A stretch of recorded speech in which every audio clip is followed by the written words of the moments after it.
to the Dham Good Podcast. Your favorite Hare Krishna lifestyle podcast. We are your hosts. I'm Prema Rupa. And I'm Narayan. And behind the, whatever it is. And behind the camera we have nobody. No one, because Sudemi quit. For this week. Yeah. I think she'll be back for our next podcast, I hope. Yes. She better be back for her final. I really hope so. Yeah, we're going to miss that girl. So it's just us two today, guys. How's everyone feeling? Let us know in the comments. We're back. Yeah, we're back. We're here. Yeah, we're here. It's nice. It's winter in Mayapur and it feels good. I love it. I'm still not feeling the chill yet. That's because you were driving around yesterday like a maniac at 10 p.m. yesterday. Because I felt it. My fingers were frozy toesies, you know, and I felt the cold. It is here, and she's here to stay. Yeah. I know. I love this time of year. Me too. Yeah. Me too. It's not too hot, not too cold. It's just nice. Cute it's just shutters, perfect. cute scarves. Yes. It's nice. Yes, and then it gets really cold, and then, you know, you have to, like, kind of doll up with, like, 3, 4, 5 and then layers. it's less attractive. It's less attractive. Then I stay at home and I don't leave the house. Yeah. And you're like, sunlight, warmth, sun. And then you go back to your house with your heater. Yeah. What object will you never get rid of, even though others would call it junk?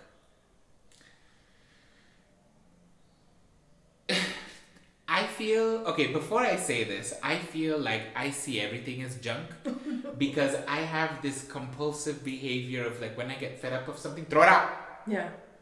Whether it be a book, clothes, relationship, friend, idea, throw them out. Throw them out. Like I have this compulsive, like, so I keep it very minimal, but junk in my house that I have to keep. Mm-hmm. That you would consider, I think you'd never get rid of it, but other people, like for you it's not junk. But other people would. But other people look at them and be like, why are you keeping this? I have a multicolored fairy lights that everyone hates, and I'm a sucker for fairy lights. That's so cute. The really annoying ones, like ding dong, ding dong, ding dong.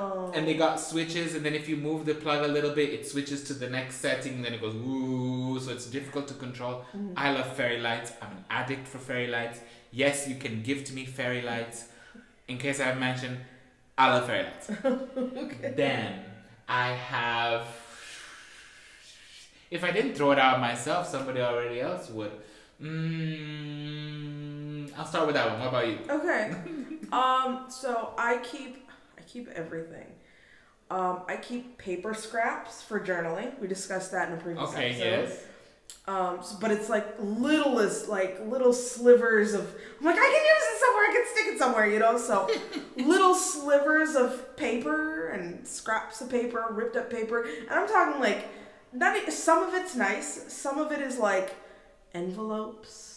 I keep envelopes, excuse me. No, but like, who's throwing out envelopes? I'm talking about like, okay, like in America, you'll get envelopes from like the bank or something like that. No. But in the inside, it has like some little pattern on it so that you can't read the paper. You'll keep the bank envelope with the little plastic window. Yes. Really? Yes. Oh my God. Yes. I'm telling you, I have a problem. Okay, now your problem is now triggering my other problem.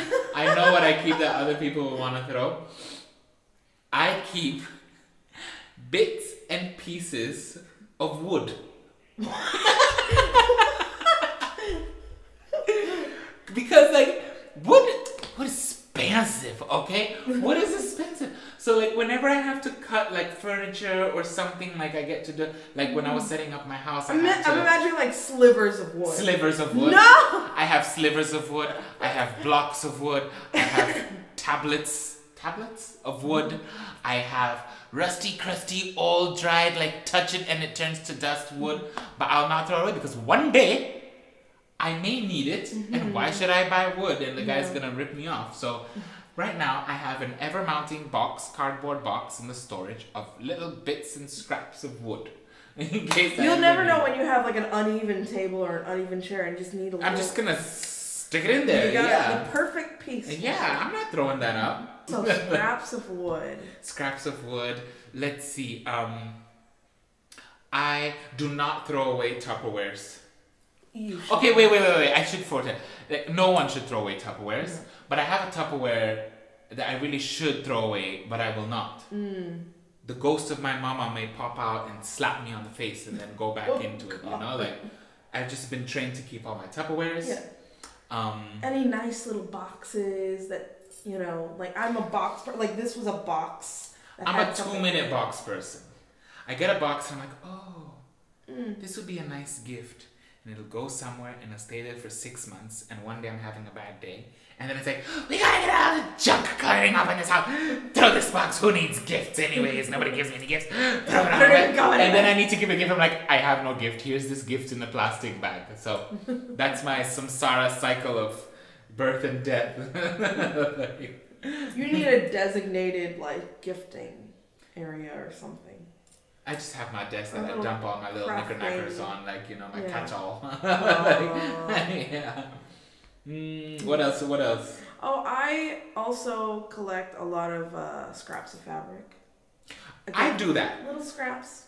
Just like the wood. You never know. You want to stitch a little something. Exactly. Borders. You could make it into something. Yes. You know. Though you never will. No. Still haven't. I have fabric sitting for 10 years. Really? Really. Oh my God. And I'll look at it fondly and put it back in the bag. Yeah. Put it away. Yeah. So for sure. That's definitely me. Like, I think there's something to just like storing something for the future. I don't know about junk, like keeping like a sippy cup from when I was a kid, you know, like I said, I'm a terminal thrower outer, you know, like get rid of it. I feel so good to just throw it out. And I love throwing out other people's stuff too. It feels good, and I kind of like half force them, half bully them into throwing their beloved belongings. And they're like, I'm like, throw it out, it'll feel so good. And then they're like, and I'm like, doesn't it feel great? And they're like panicking in a corner somewhere. Then later they have to come to the acceptance, you know, and then they're like, that felt good. I was like, I know, let's throw this out, you know. Like, I love throwing things out. So, yeah. I love throwing other people's things out, yeah. It feels so good. It feels great. It's a Marie Kondo type thing, you know? It's like, this does not give you joy, this doesn't give you joy, and that one ain't gonna give you joy. You don't even remember that this thing exists. Why are you keeping it? You know? My parents have the hardest time with this philosophy. Mine too. There was literally a engine magnet stuck to the side of their metal Almira. Served no purpose. You couldn't hang anything on it. It didn't look pretty. It looks rusty with some circular heavy junk. Like junk. Was there like a memory attached to Nothing. it? Nothing. It was something they found, thought was cool. Slapped it on the side of the Almira in like the most unnecessary position. Right. 10 years. Mama, we need to throw this out. What? How are you gonna throw this? This is a magnet. Look how heavy it is. Like, Mama, I know it's a magnet. Do you need it? No. Hey, throw. Go throw your own things. I said, I got nothing left. That's why I'm throwing things in your house. No, we have to keep it. They left from Malaysia. I threw it out anyways. They came back. Haven't heard a peep from them about the blessed magnet. Nothing. It's been 2 years. They still don't know. Sometimes you just gotta help people along, you know, like, otherwise, you know, they just cling. Yeah, so, yeah, throw it out. Yeah. Or keep it, because it's not No, throw it out. Throw it out. For you, Stop. it's fine. The past is over. Water under the bridge. May need it again. If it's scraps of wood or cloth, I'm with you. Or pieces of paper. But if it's like, okay, a piece of paper in journal. Throw it out. Like, or boxes. You always need a nice box. Look at this box. It's a nice box. That's a cute Greg's little house. Okay. Yeah. Okay. It's a nice box. So today our Hare Krishna hot take is about grief. Grief. Yes, I really wanted to do this episode. This is really nice. I think grief is something that we just don't talk enough about, right? Like, so what's the deal? What's your take? Well, I thought to talk about it because at the time when we brought it up, my Guru Maharaj had passed away and we were doing his Tirabhav, and I thought, let's flesh this out. Let's talk about it. You know? And so And I know as devotees, it's so, I mean, I remember when he passed away, and a lot of devotees were really nice, but then you get some that was like, you know, don't grieve, you know, devotees, neither lament for the living nor the dead, that whole, you know, like that whole thing. I mean, yes, You know. but like, give me a break. Like, even Prabhupada was like, had a moment when his father passed away. Yeah. You know what I mean? And he and his father were very close. You know, I think, I wonder how much grief we carry around that we don't even know we carry around. We just bury it or ignore it or neutralize it or numb it. And then things pop up in our lives that we think are depression, that we think are pain, that we think are anger. And actually it's grief. Yeah. Because there's two, I mean, in my, not to derail, there's two things that I found people will never admit or talk about. Their grief and their jealousy. And jealousy that nobody will ever admit that they're jealous of anyone. And their grief, they just don't want to deal with it, they tuck it away. Now that's for another episode. I think we should talk about jealousy and envy. That would be a very interesting topic. You know, like, everyone's happy to say, I'm angry at you, I'm mad at you, I hate you, I love you. But nobody will say, I'm envious of you. I've never heard that. And if you call someone out, you're just jealous. What? Then it's like, nobody can ever admit being jealous. I'd love to get into another episode, but grief is another one. Yeah. You know, it's just too heavy, so. Have you ever experienced grief? Yes. Really? Yes. Yeah. For me, grief was, and it's so funny, it's like the first time I had a face-to-face problem with grief was in the passing of my friend Upe. Do you remember Upe? Upendra. Oh my goodness. Madhava Priya Maharaji's son. Yes. That was probably the first time that I had heavily felt grief, because I had my grandmother pass away before, and I felt that, and not much else. Usually death, right? Or I wouldn't equate heartbreak to grief. It's just a different flavor of grief. Yes, but right. in this case, we had flown, a friend and I had flown to Spain to see him for 1 week. And 3 days in, he passes. Oh my God. Whilst we were there to see him. Oh my God. So 3 days, it's wonderful. And the other 3 days, Oh my we're stuck there in this grievous God. position. Wow. And we were staying in someone else's house. We had our flight booked back for 3 days later. So we're guests, you know, it's so weird. Like, you know, imagine being a host. Imagine your son passes and you've got guests to kind of like mollycoddle and like take care of. You know, like your son passes, you want everyone out of the house and you're just like total grief, you know, untimely death. Right. So the whole house was surrounded with this very, very, very heavy energy. My goodness. It was overwhelming for me. And I was younger. I'm a lot tougher now. Excuse me. But it was just very, very difficult. The days, nights became revolved around that event. All the conversation was about why and when and who. And what you could have done differently. Smiling was a sin, you know, too scared to smile. You can't smile, you can't do anything to relieve your pain because it's like, it's considered impolite. Even though in my world, you know, like I think, go find a way to make peace with it, but we'll get to that in a little bit, you know, but that was very, very heavy. Yeah. And I miss him. I do. I miss him very much, love him like a brother, like we were very, very close. And that was just, and then the funeral, and then like, you know, it's a lot. Yeah. So yeah, that's, what about you? Like, So I would say I've experienced grief. I mean, I've had grandparents pass away or whatever, because I wasn't really close with them. It was maybe sadness, like people I know passing away, but it was never grief. And I think I really experienced grief for the first time when I miscarried in 2018. Oh, Krishna. Yeah. Because we'd been trying so long to have a baby, and then like I finally got pregnant, and then I lost it. So that was like the first time I feel like I ever really grieved. Like it felt like my heart was ripping into a million billion pieces, you know. you know, and it wasn't easy because I'm like here by myself also. It was like over the summer, like half of Mayapur is gone, you know.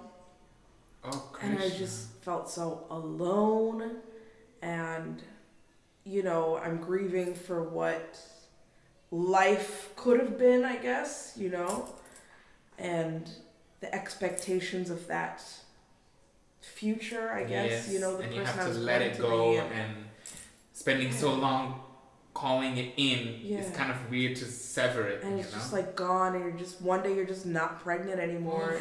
It was awful. You know what was the sweetest thing though? I'll tell you this, because I was deeply grieving, you know, and one day I was sitting, you know, in front of our altar, and we were doing like Sandhya Arati, and I see this like motorcycle going by our house really fast, and I was like, what the heck, like nobody drives that fast over here, right? And then it finally stops in front of our house, and it's Bhakta. Really? And his wife had made some brownies for me because she knew that I was like so. Oh, Harini! Nicest. It was the sweetest thing, and he didn't know where I lived. He's like, I have a picture of where you live. I've been driving around trying to figure it out, and I was like, you know, and I'm like in a state of shock over everything that happened because I had no idea what was entailed in a miscarriage. It's the most awful feeling. Oh my God. The most awful feeling. And here in Mayapur, they don't do like. I mean, I don't think, but they don't do like abortions really. Like they give you some tablets, some abortion tablets, but they don't do a DNC, which is an abortion. So I took some abortion tablets to get everything out of my body, and it's like mentally disturbing and whatever. And yeah, but it was just so nice that he was like, I got you some brownies and just letting you know that we're thinking about you. And That's it was beautiful. the nicest thing. It was I think about them like every day, just from doing that. Like, oh wow, you know, like we don't really talk. We're not like, you know, but close. here it But it was was just so nice. Yeah. Must have. Yeah, that's definitely Harini, because like, you know, that's her world. You know, like that's really sweet. Right. What an interesting story. Like, that's beautiful. Out of everybody in the world, but then yeah. So that was the first time, and the second time was when my Guru Maharaj passed away. Bhakti Char Swami Maharaj passed away July 4th, 2020, and it was like nobody expected it. I remember like lots of sannyasis were doing Zoom calls with the disciples, and Advaita Maharaj like every day was calling us, and he was crying. Oh my God, it broke my heart. He was like, he's my best friend. He's basically the only devotee that visits me, like the only god brother. I was like, what? You know, he's like the only bird, you know. And I remember like even like years before, he asked me like who I was a disciple of, and I was like, oh, Bhakti Char Maharaj. And he's like, oh, that's my best friend. And I was like, oh, really? That's so cute. So it was just like, it was so hard when he passed away, and like, because it was so untimely, I think nobody expected it to happen. And then that COVID madness, just like, you know, like crazy. Yeah, I felt a lot of grief. So those are two times where it was really like heavy and difficult. Yeah. Super difficult. That's so funny you say that, because I hope I'm not misspeaking, but I think Dina Chaitanya, you know Karuna, Dina Chaitanya Prabhu, Karuna's husband, I think he's your godbrother. I think. And I remember having a conversation with him when your Guru Maharaj passed away, and I said, are you okay? And he said, I'm fine. In a very like peaceful Sattvaguna way, he was like, I remember having a very strange, because like, you know, obviously being a disciple of Advaita Maharaj, I also worry. Yeah, of course. And forget my Guru Maharaj, all the Prabhupada disciples, their time is nearing. You know, there's not that many of them left. And each year it's less and less. Yeah. So I found it very interesting, because I expected Dina, it was a moment of me trying to reach out in help, to be like, are you okay? Yeah. But what I got back was such a shock, because he was like, you know what, I'm fine. Yeah. You know, my guru, he is, I'm paraphrasing what he said, but he wasn't grieving over his guru. Yeah. It was more like a glorious passing. And it was like, my guru is gone. He's with Prabhupada now. I remember him. I follow him. I serve him. And if I understood, as I understood it, you know, for him it was a strange sort of joyous occasion. And I remember that took me by surprise, because I would say like, oh my God, I'm so, and I'd be like, hey, is there anything I can do to help? But what I got back was like this whole other wisdom. Yeah. And I understood it right when Pankajangri Prabhu passed away. Yes. And everyone was completely in grief. But I remember feeling like, wow, like this great Vaishnava has ascended. It was a strange mix of sadness, awe, and like wowness. Yeah. You know, like it was very, very mystical, like to be in the presence of a great Vaishnava. It's very auspicious, you know, in a weird, twisted way, you know, like, so yeah, that was very strange. His was interesting too, like, because I think he knew that he was at a point of no return, and then he was just like, all right, take me to Mayapur, you know? Yes, because I remember I was part of the emergency team that had formed. Not that I did much, but like I helped to do some liaison. There was an international team formed, not last minute, but sort of like 11th hour urgency moment, like SWAT team kind of thing. Excuse me. It's the wrong time for that. It was kind of like, we're getting different doctors here, and we're getting it, and they were coordinating to get a disciple who was a flight attendant all the way in LA or Hong Kong or whatever it is, to come and bring the medicines that Pankajangri Prabhu needed all the way here within like the next 16 hours or something, and then pass it to another friend, you know. There was this whole global thing going on. You know, we had Dairam Prabhu trying to get oxygen tanks and ambulances, and Pankajangri Prabhu, I think, was just like, you know, time to go peacefully, and that was very, very fascinating. A conscious passing, the rarest of its kind, you know, like you know it, you're ready for it, you face it, and you're doing it all like above board, sattva, clear. It's kind of like very Gandalf kind of thing, you know, like very like, you know, all this tortured crying and fighting and resisting and it's, I don't know, at that level it's like a whole different Vaishnav thing. So yeah, grief is a funny one, I tell you. It can place so many things on your mind. Yeah, like I know, you know, when Bhakti Shara Maharaj passed, like I was fighting with, and still in many ways I was angry at him for passing, and I was depressed. Like I can't even listen to his bhajans or listen to his classes. Like I was feeling guilty. Like I felt like I could have done more. I mean, I had a 6-month-old baby at the time. Like I know, like even a disciple flew in from London and tried to like barge into the hospital. It was like a whole thing. It was like, you know, I felt like we could have gotten on a Zoom call and chanted while he was in his last moments, and that didn't happen. And there was just like so much that should have been done that couldn't be done. And so there was just a lot of like guilt and anger and depression and sadness and just missing him. And it's weird. It's just weird. It was a confusion. Yeah, it was such a weird. Do you feel like he has come to you since his passing, and you and he have kind of had that conversation within your heart? No. No? No. Okay, so like, you know how they always say like the Vani is greater? Oh, know, no. Like, they'll like, it's so like when they pass away, they become like greater than when they're physically here. I have yet to see. I have yet to see. Yes. I asked his closest servants, and they're like, nothing has happened. There's no magic. Nothing happens. You don't see a shooting star in the sky, and you're like, that's him.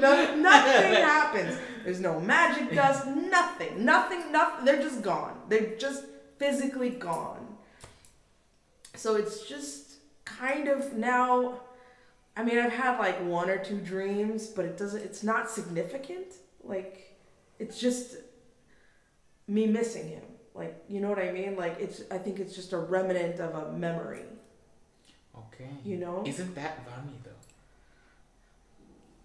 Maybe. Out of pure just to love. get his association even in a dream. Maybe. Yeah. Maybe. I feel that way with my Guru Maharaj. Like, one of my sore grief points is, I mean, it's a whole twisted cycle of death, but it's like, I love my Guru Maharaj. And I would love to associate with him more. Yeah. But he's so busy. And I'm so weak. And he's so great. And I feel like I'm too lazy. But I miss him. And I feel all this anger, like, you know, you're my father, you know, like, reach out to me, pull me up. No, you're not gonna and at the same time, you're not gonna do that because he's not my servant, I'm his servant. Yeah. But at the same time, like, the best times I have with my Guru Maharaj are in my dreams. It's just me and him. Yeah. I have him all to myself. Right. And the whole day thereafter becomes so nice. Like, I had a dream about my Guru Maharaj. You know, like, it was just like, it was, for me, that's where I realized, you know, I needed to stop feeling bad for not having association, you know, with so many disciples. I just had to understand. That's where I got to understand the Svani thing, right? Because I'm a Vapu boy forever. Like, I used to give, like, Guru Maharaj used to give me hugs. I used to hold this little walking danda thing. Yeah, in the old days, you know? Yeah, it was just, we used to go for walks together. Right. Even when he'd embarrass me in public, it was glorious, you know? I'd be like, yes, I think I called him, like, Maharaj before I got initiated. I was like, yes, Maharaj. And he's like, didn't you say you wanted to be my disciple? And I was like, yes, Maharaj. Like some 11, some stupid age. And he'd be like, then why are you calling me Maharaj? You should call me Guru Maharaj. And I was like, oh my God, I'm so sorry. I just like, please swallow me up in a hole of death and fire. Yeah. But even that, like walking with him, you know, he would do his Guru Puja at the big kitchen and then he would give samosas to the little kids. Living for those samosas. That, for me, that's my Vapu right there. And I can imagine what it's like for Prabhupada disciples, you know, like Prabhupada himself. Prabhupada is coming. Prabhupada is coming. Get the garland ready. Get the door ready. The energy. You know, like, and it was Prabhupada, you know, it's just like the emperor is here. Yeah. You know, and then he's gone. Right. How do you live? Right. I have no idea. Yeah. It's not easy. You just sort of keep going. Carry on. You just carry on. I was like, I kind of had a realization, but I'm still like working on it. Okay, it's like a realization in progress. It's a realization in progress. Yes, because so I drop my daughter off to school every day, right? And she just sort of flings her shoes, and then begrudgingly I drag her up the stairs, you know, and then I throw her in the class because close the like, doors. Mom, no, you know, bye. You know, and then she'll sit in class a little bit, I'll stay a little bit, and then I'll go home, right? So as I'm passing, I always like fix her shoes, right? I put it where it's supposed to go, right? In the right way so that she puts it in the right foot. Oh. And I was thinking you're such a mama. That's so cute. I was just like a little thing, you know? And I was thinking about like, you know, one day she'll know to put it in the right spot and to put it the right way and to put her shoes on the right way, and I'll never have this service again, you know, because I'm serving her, right? I'm taking her shoes and putting it in the right spot. And one day I won't do this anymore. But then I thought there will be other ways. As she grows up, there'll be other services that I would do for her, you know? And I feel like that's how it is when the guru passes, that I'm serving him physically, but then one day he advances, he gets out of here. Yes. And then we have to find a way to serve him in the new way. The mission. Yeah, I guess. You know, or his mission. Yeah. You know? Or something. Or some follow, way.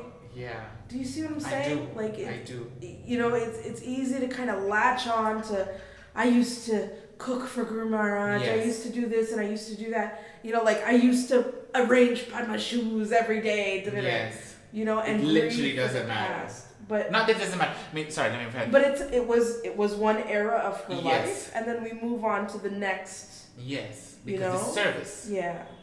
You know. Yeah. if she's 18 years old, you can't still be doing that service. Of course.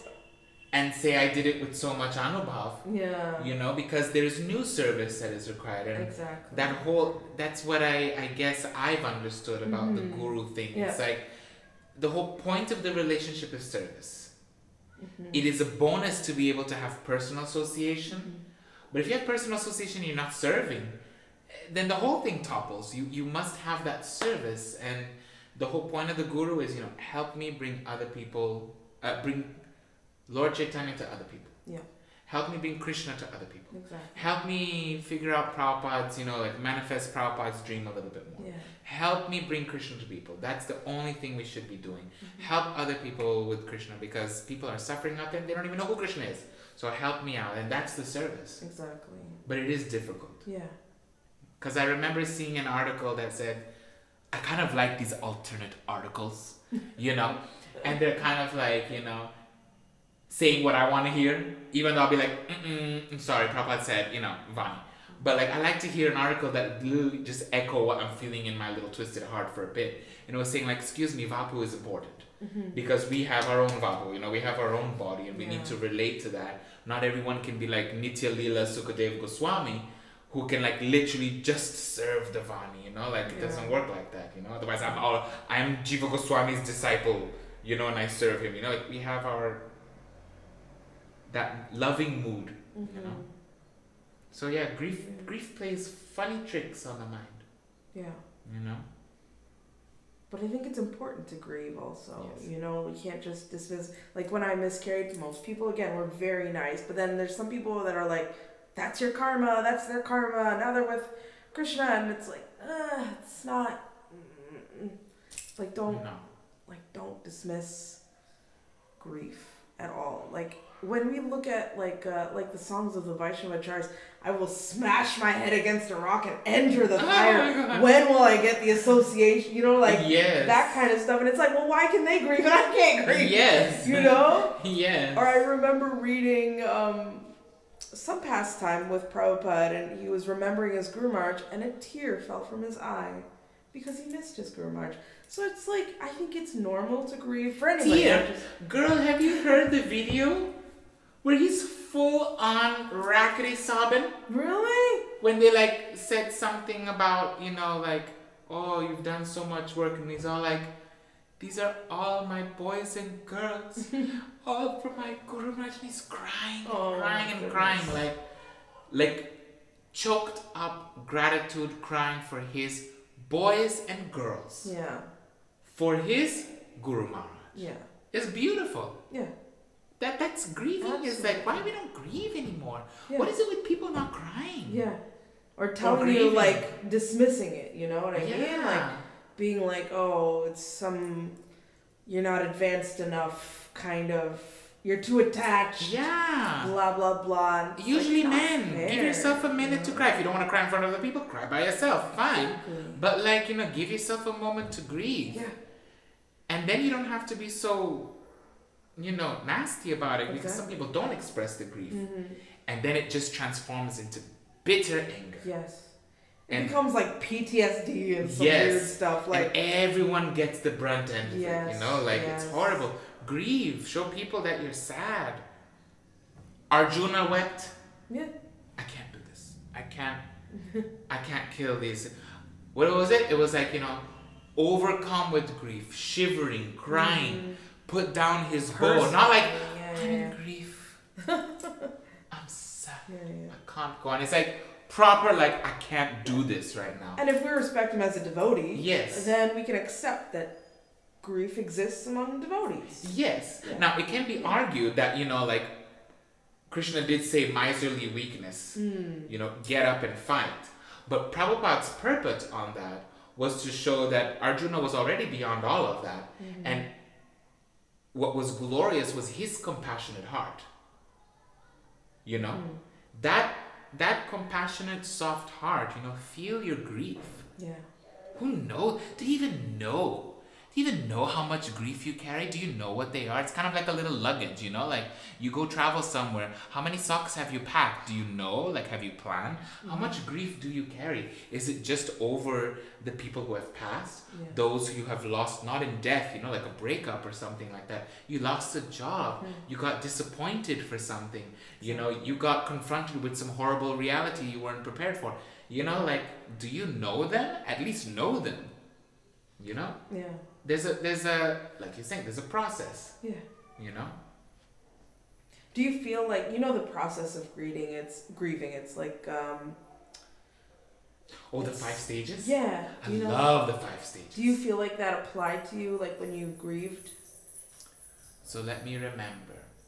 There was definitely... For me, it was like all mixed up. It was all mixed up. All mixed like, up. I was young too. I'm still young, darling, excuse me. But like, I was a little more kochi. You know, kochied up. You know, now a little bit ek to holut. But when I was young and green, I remember feeling confused. Yeah. I do remember feeling angry. Yeah. So what were the 5 stages of grief? It was denial. Denial. Anger. Yes, denial.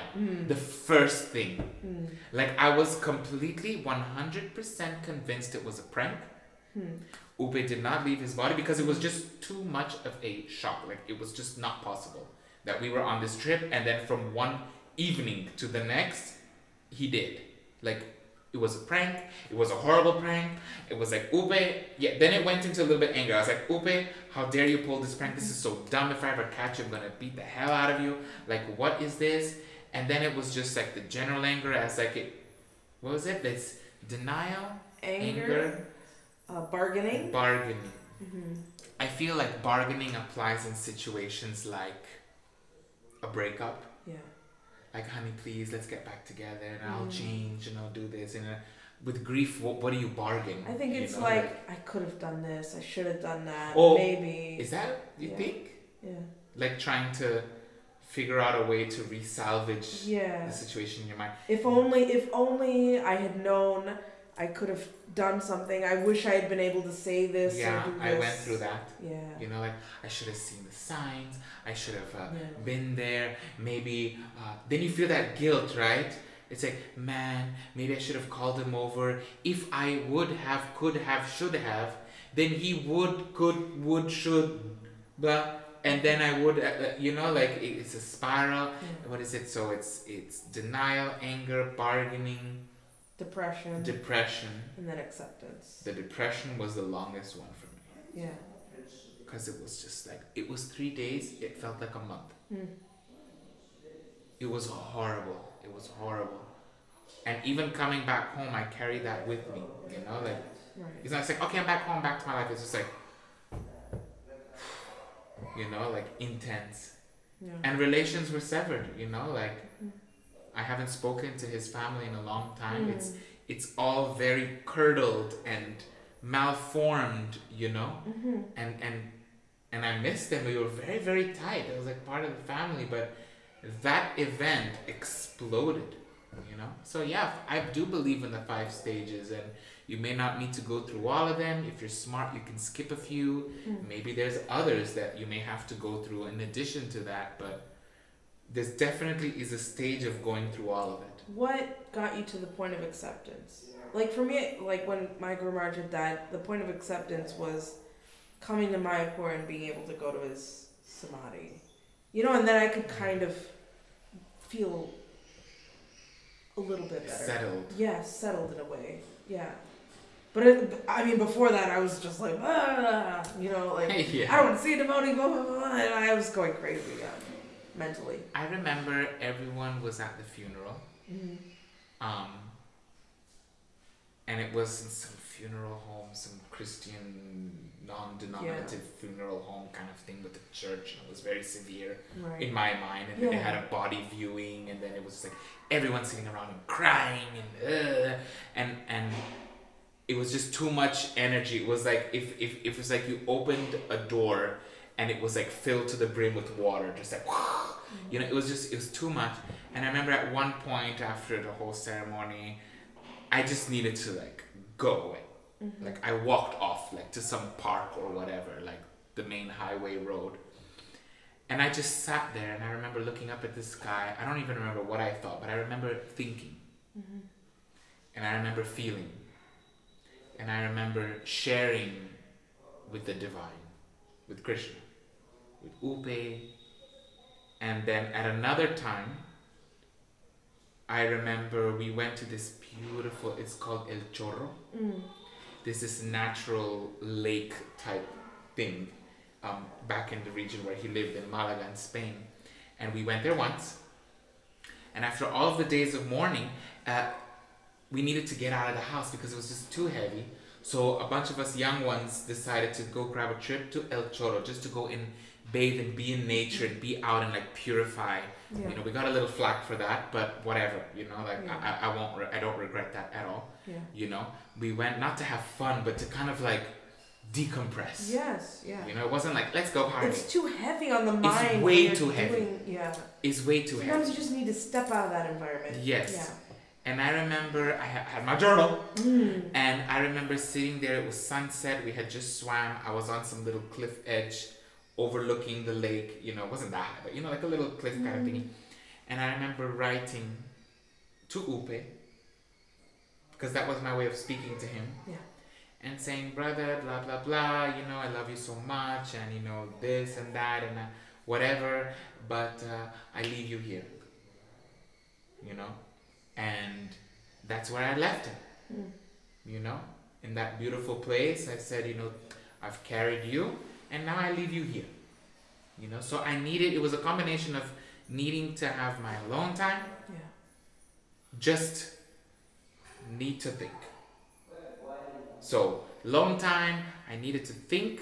I guess it's like, there's 5 stages of grief, and I guess there's a couple stages to heal back from it, right? Like, you need your alone time. Mm-hmm. You know, like, too many people up in your face. It's like, what in the world? Like, can I have a minute? And then you need to actually think. Yeah. And then you actually need to you need a change of environment. Mm-hmm.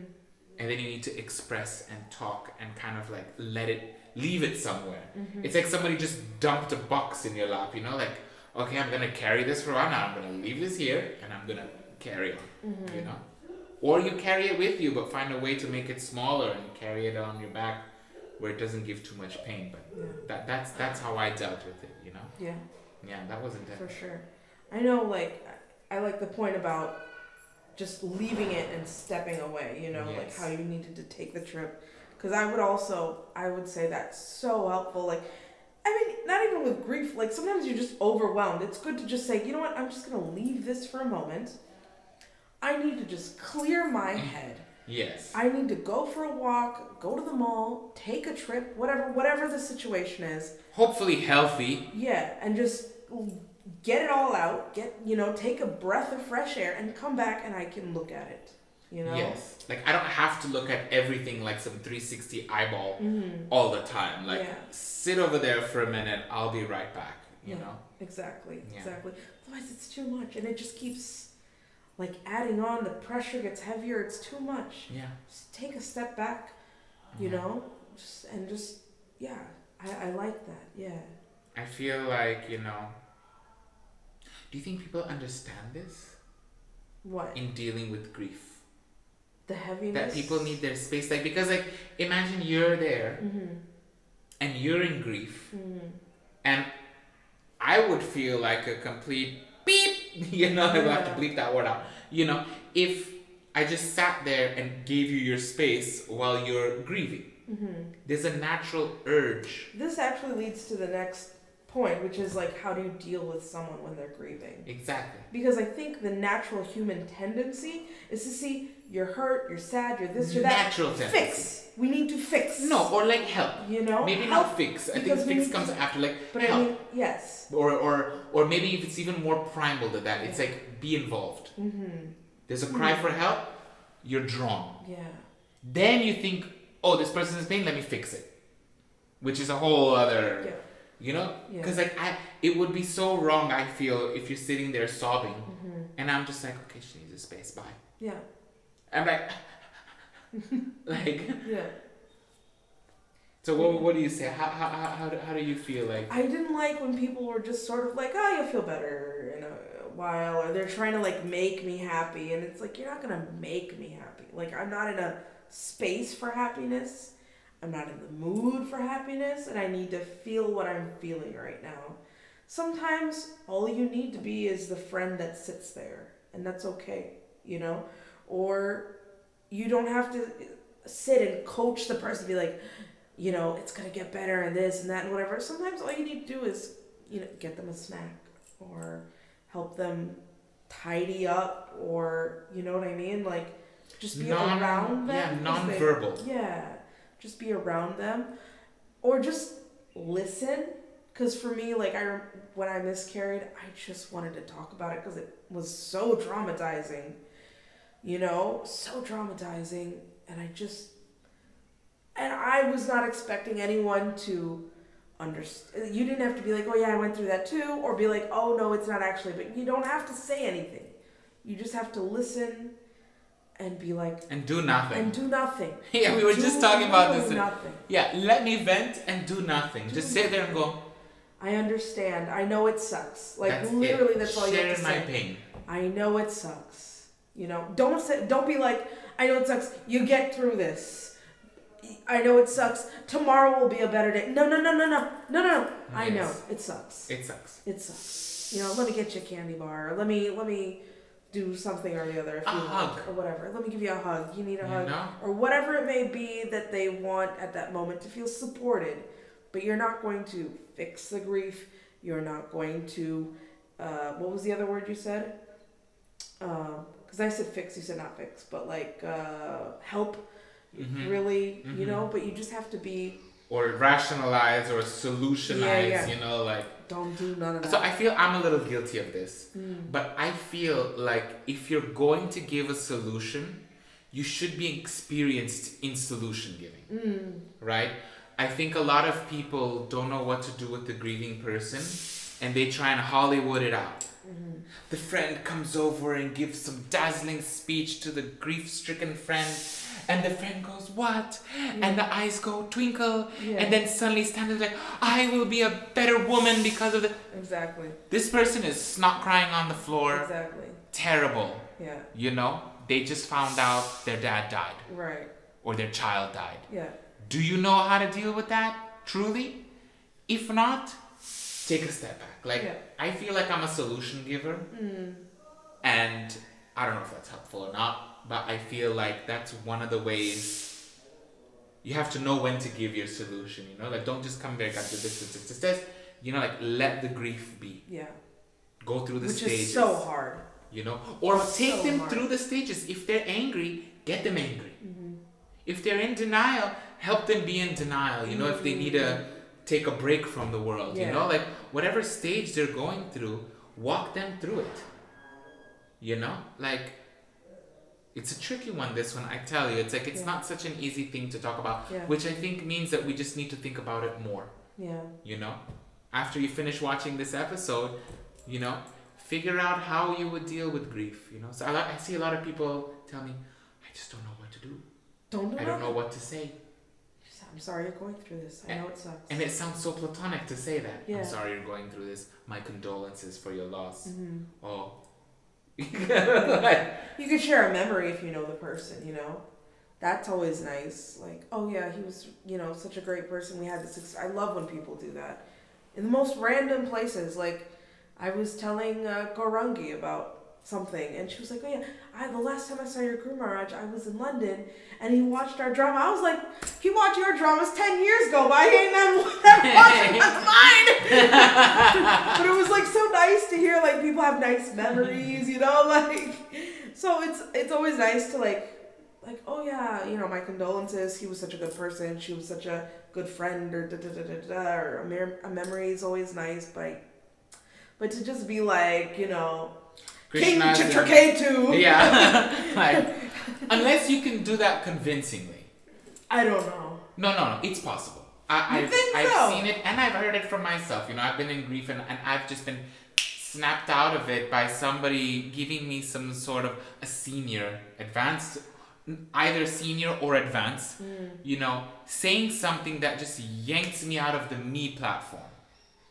That's another way to take that distance, right? Just like, wait. Was there something that they said in particular where you were that did the snap? I don't know, but I remember hearing, I can't even remember, but I do remember instances where it's been like, you know, and Krishna said this, and Prabhupada did this, and I'm like, wait a minute. What am I doing? You know? Bring it back to the original goal. You know? That's very me. That's a very me thing to go through. I do like going there, you know? And that will work on me. Right? To just have to it just be snapped up. It will not work on you. It doesn't. I'm like, because I remember when I miscarried, I was like, I've read all the books. Yeah, no. I know all the knowledge. Yeah. Just let me be in peace. Let me have my moment. The knowledge will get me there. Like my emotions, my hormones, my whatever, and the knowledge will one day meet, and then I will be okay. Yes. You know. But you need to go through. But I need to experience these feelings. Yes. Yeah. Yes. But yeah, there was nothing.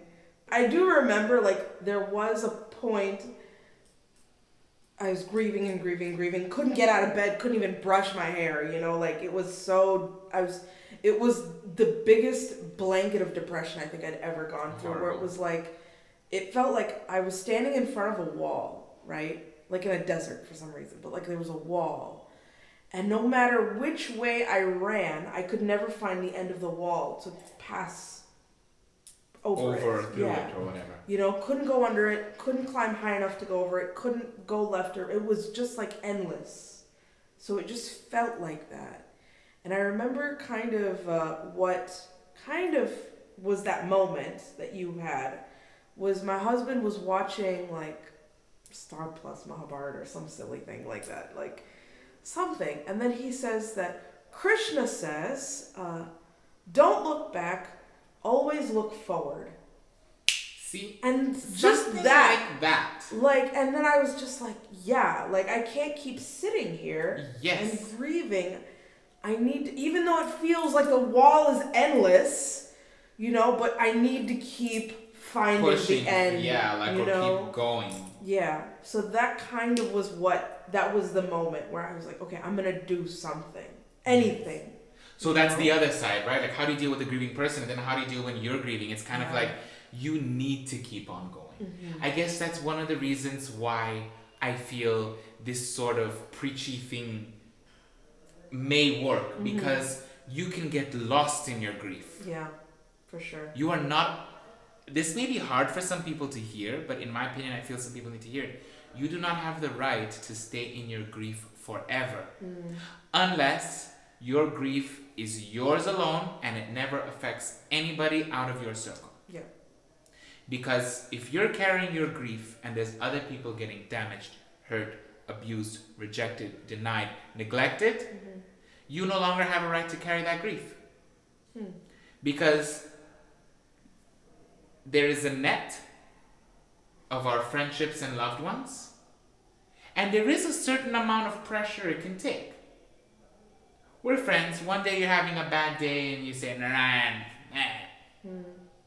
okay. Yeah. You know, it's not like we're not made of sugar that one little thing will crack it and disintegrate it. Yeah. That's what friendships are for. They're bonds, they're links, right? Like all the anime say. You know, like, for my anime fans out there. You know, like, one in particular you want to shout out? Naruto! The bonds of friendship will never be unbonded.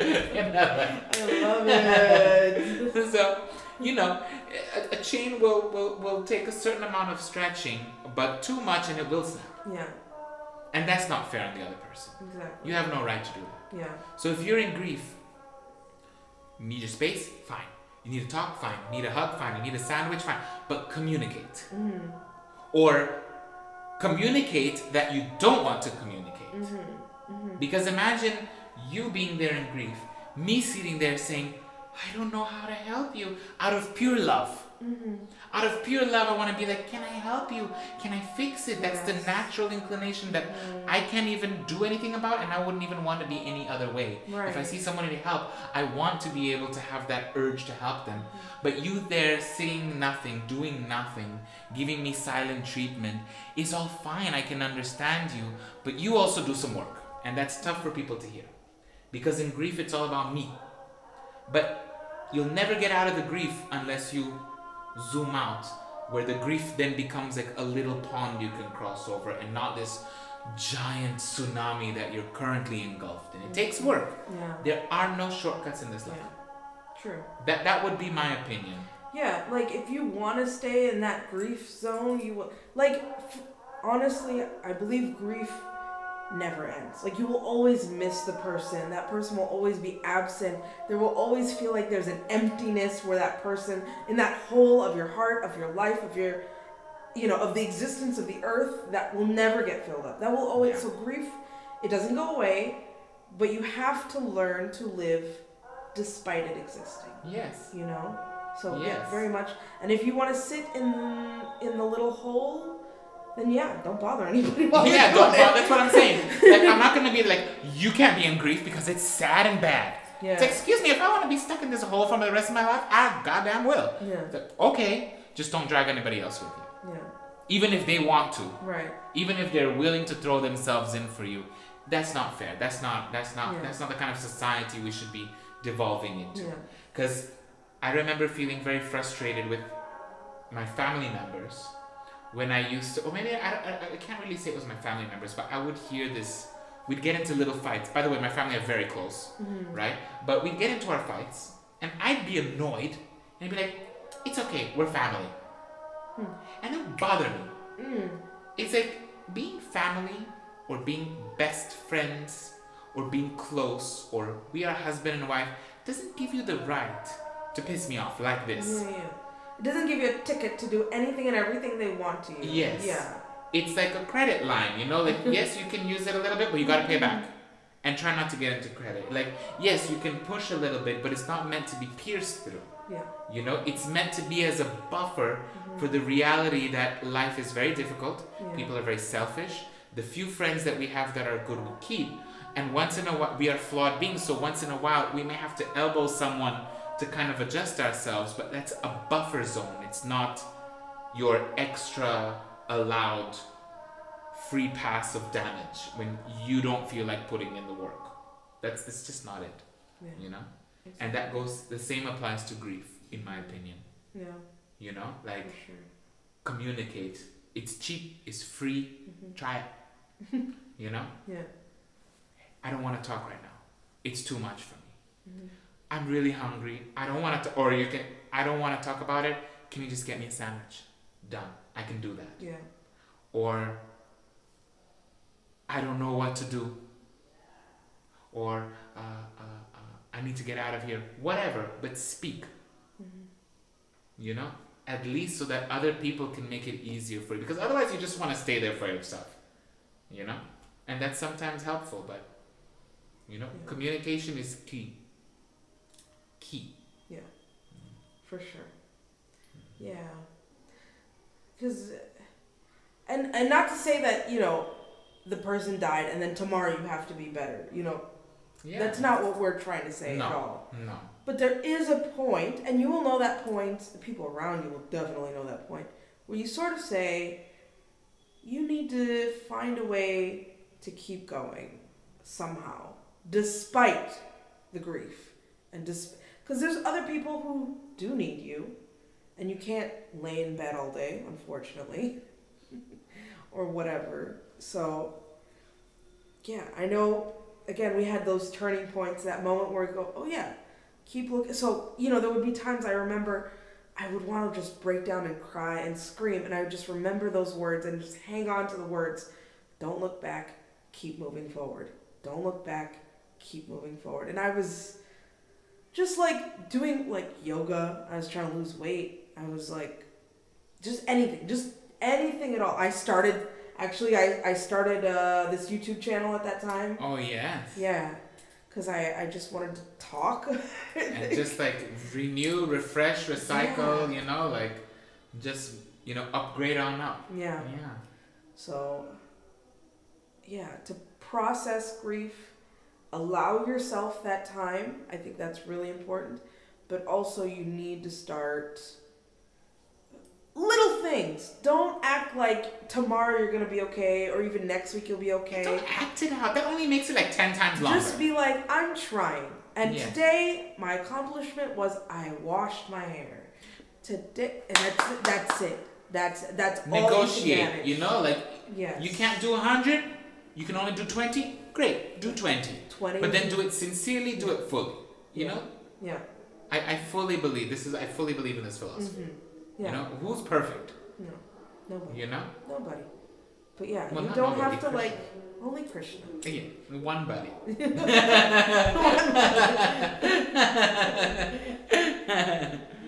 Yeah. Yeah. So I mean, as far as you know, what do you do when you're grieving? Allow yourself to have that moment of grief, and then work on whatever it may be. You know. That day you decide you're going to finally take a shower, or you're little things, little steps, you know? Yes. I'm finally going to go for a walk, you know? Yes. I remember it was little things like that. One day, when I because I was in immense grief, and then I was like, okay, I'm going to brush my hair. And it sounds so stupid. No, but it's such a big accomplishment. It was a big accomplishment because it is the moment where you really self-care. Yeah. Brushing your hair is self-care. As little as it sounds, and we do it so mindlessly every day. Like when you're in that state and you allow yourself to come back to you and take care of you by sitting down and just going through the motions, it's extremely therapeutic. Mm-hmm. Yeah. Yeah. Don't devalue the little things. Yeah. And then I remember and then I went and got my eyebrows done. Ooh. You know, because the eyebrows, you know, they shape the face, you know? Sisters, not twins. Che taught me that one. Shout out to Che, because I always steal her jokes. I should give credit now. I've been looking at some videos, though. My eyebrows be like distant relatives. They're looking crazy. I'm like, what are you doing, eyebrows? Cousin third removed. Yeah, for real. Like, they're looking wild. That's funny. Sorry, yeah, but that was like another thing where I was like, and I was like trying to force myself to walk because I had lost the baby, right? It had taken all week. Lost it, and then I didn't want to like look pregnant anymore. So, because it was traumatizing to look at yourself and you look pregnant and you're not pregnant. It's a reminder. Yeah. So I was like, okay, I'm walking everywhere because I got to lose the weight, to lose the belly and whatever. So I walked to the eyebrow lady and she's like, are you okay? I was like, I just had a miscarriage. And she's like, I've had one too, it's okay. Oh my like, God, sister power. Oh my goodness. It was so like, it was like just nice to like see people who empathize with you, you know. And then I remember the third thing, I walked to the temple and I met Jivanath Prabhu on the way. And, he was also really nice. And he was like, you should just yell at Krishna. Just be mad at Krishna. I believe in that. Yeah. I've gone mad at the Lord. Yeah. It's a little scary, but it's good for you. So he's just like, just tell him how you feel. Get mad at him. Yes. But you know, it was weird because I got there with the intention, right? I didn't know how I was going to feel. And I remember getting there and the curtains opened. Because I always go at Raj Bhog time. Like, I don't like Darshanarthi and all the peoples and whatnot. Raj Bhog time, nobody knows me, nobody's there, right? It's just me and Krishna and the people singing and the visitors. Yes. You know? And I just remember the curtains open and I just wasn't mad at him. I couldn't blame him. I was like, it's the material nature's fault for doing what it did. And yes. I don't know, just consecutive major karma, yeah. you know, like that just manifests and blooms at that period, which we will never know. Yeah. And it's something you accept. That's very big of you to like get through that. A lot of people never do. Yeah. I was fully ready to expect myself to be like, Krishna, this is all your fault. How could you? You know I wanted this and blah, blah, blah. And I was like, and I just looked at his little cute face and I was like, how can I blame you? It's not your fault.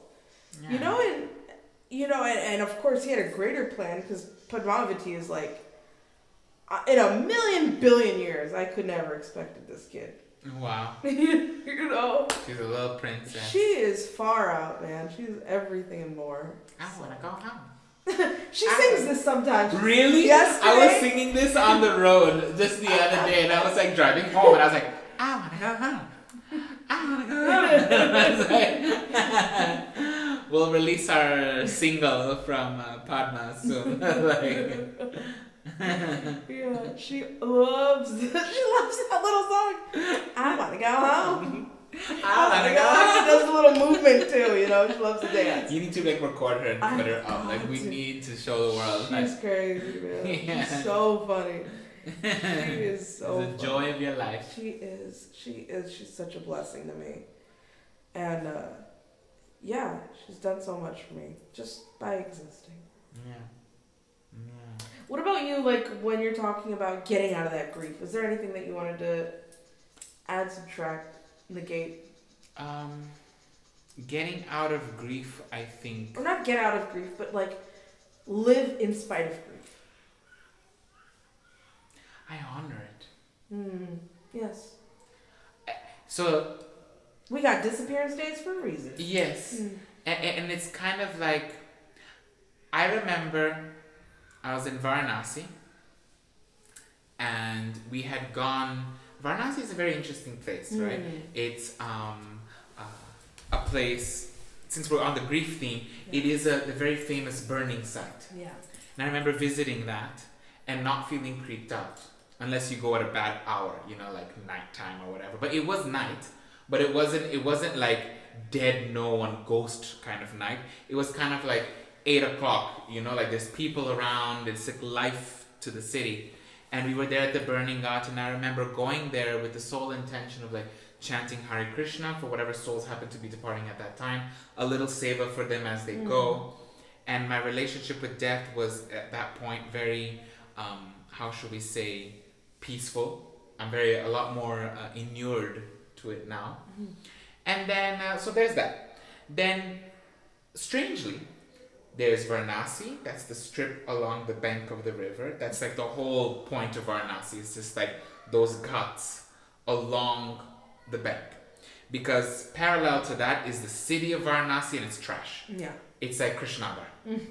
Right? Times like 100. Times like 100. It's horrible. I would not spend money to go there. Right? But you take a half an hour, 45-minute toto ride from the ghat, and you go to this weird Buddhist sanctuary zone place. And it's all about Buddha. Yeah.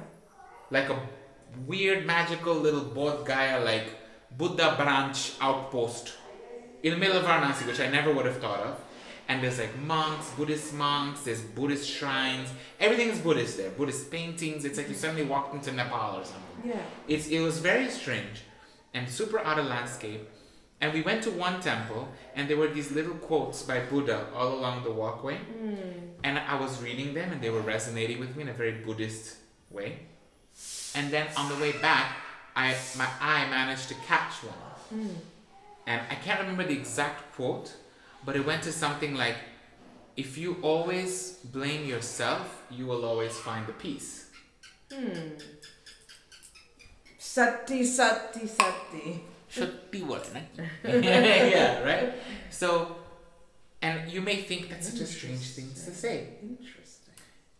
Then, fast forward, you know, life happens, tragedies happen, griefs happen, disappointments happen, and where I am now is where I realize that being somehow, number one, grateful, finding the strength to be grateful for a negative experience is a hidden superpower. Because then in one go, you completely nullify all negative reaction.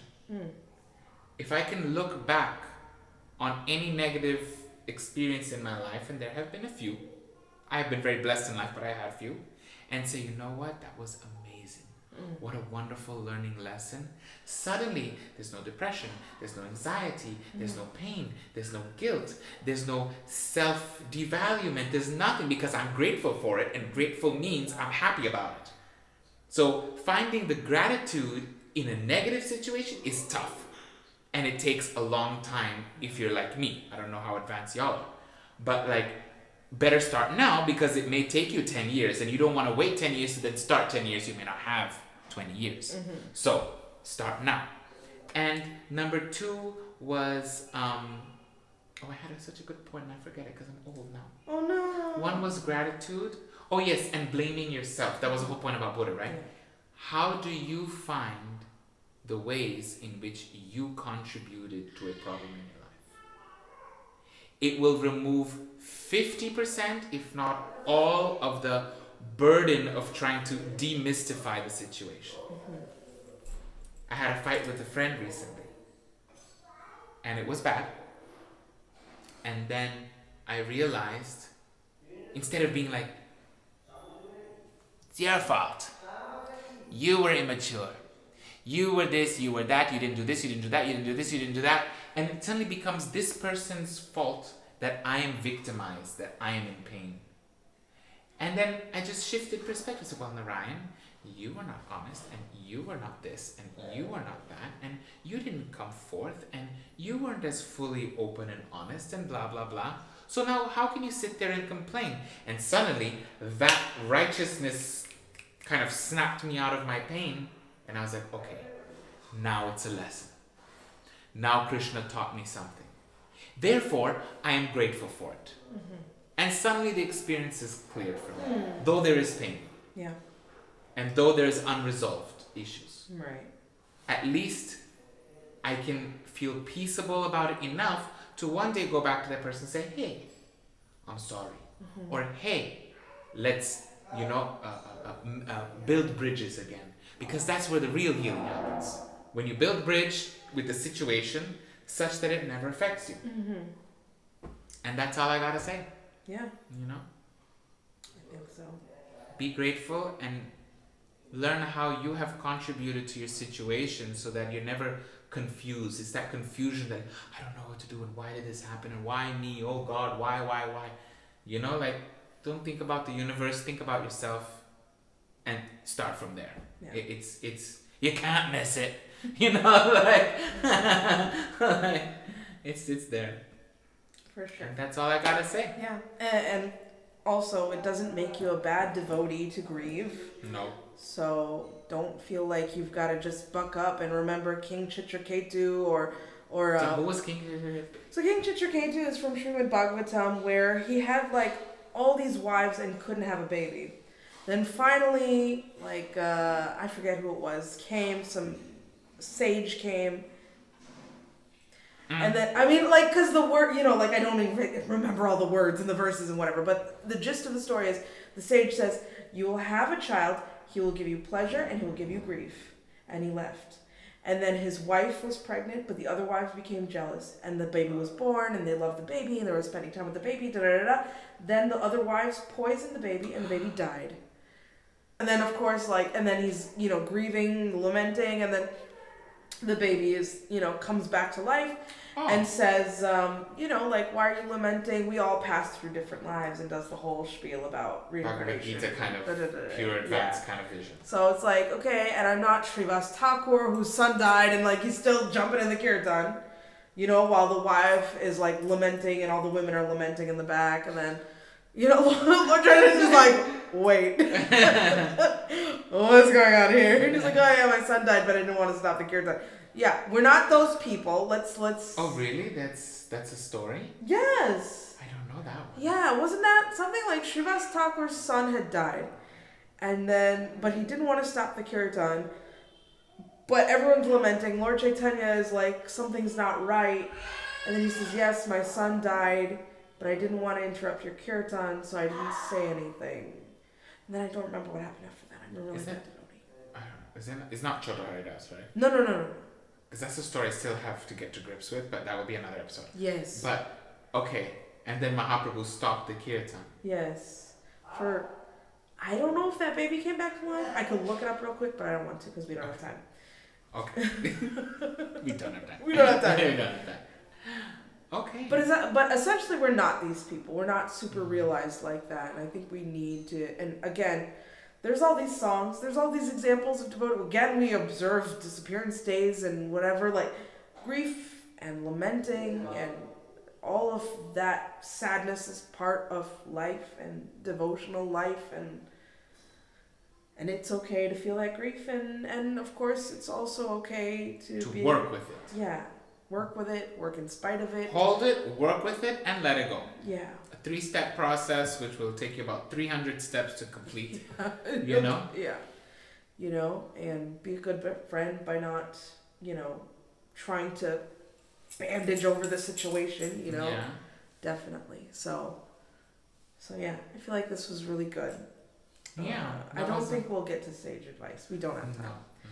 No. Next time. Next time. That's because this is about grief, and grief has its place. Yes. You know? I think so. So today was about grief. Yeah. Whoa. Random.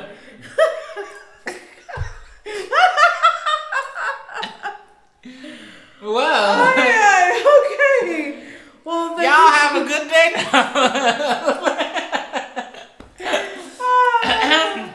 So be sure to check out the links below to find out more about us. You can watch our podcast here on YouTube. We're also on Spotify, Apple Podcasts, and Google Podcasts. Thank you, everyone. Oh, I keep forgetting this line every time. Thank you, everyone, for watching our show. Be good to each other and be good to yourselves. And thank you for being damn good. And here is this week's Harinam. Haribol. Hare Krishna, Hare Krishna, Hare Krishna, Hare Krishna, Krishna Krishna, Krishna Krishna, Hare Hare.